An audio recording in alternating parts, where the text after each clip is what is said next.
Morning all, I hope you guys are doing okay. Today I'd like to talk a little bit about decision making. So we all like to think that we are independent decision makers, that we decide how we are going to react in a situation, or whether we're going to go out the night before an important competition, etc. But are we really? What is actually guiding the decisions that we make on a day-to-day basis? Basically, it's our belief system. So imagine somewhere in our brains we all carry around this belief system, which is a little bit like a computer program. And in any situation we refer to this program, and it guides how we are going to react in a particular situation. So where does this program or this belief system come from? We're certainly not born with it.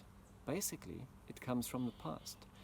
Our entire lives up until this moment has been a part of programming in what we are currently carrying around in this program.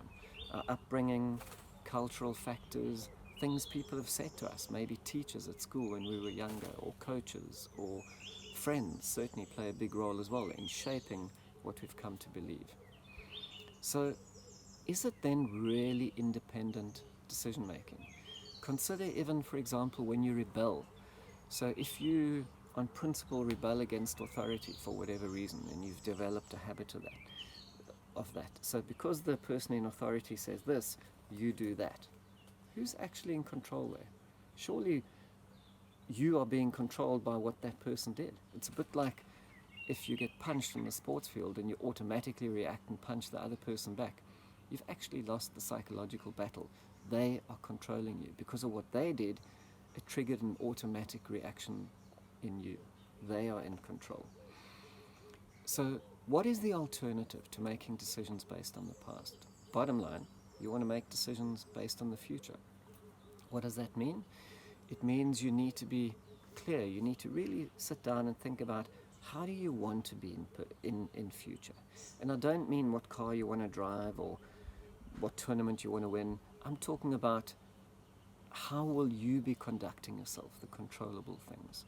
So if you already are world champ, how would you be approaching your training? How would you be engaging with sponsors, etc.?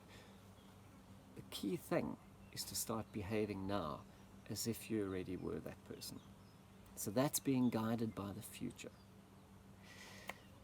It's more difficult to be guided by the future rather than by the past, but it's much more effective in moving you towards your goals.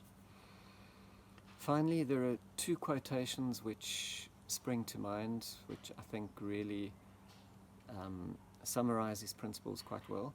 And the one you've all heard before goes something along the lines of, if you keep doing what you've always done, well, you'll keep getting what you've always gotten. And the other one was told to me by one of South Africa's Olympic sailors, and it was his favorite quote. I forget who initially said it, but it's this: that you want to set your course by the stars rather than by the lights of every passing ship. See you tomorrow.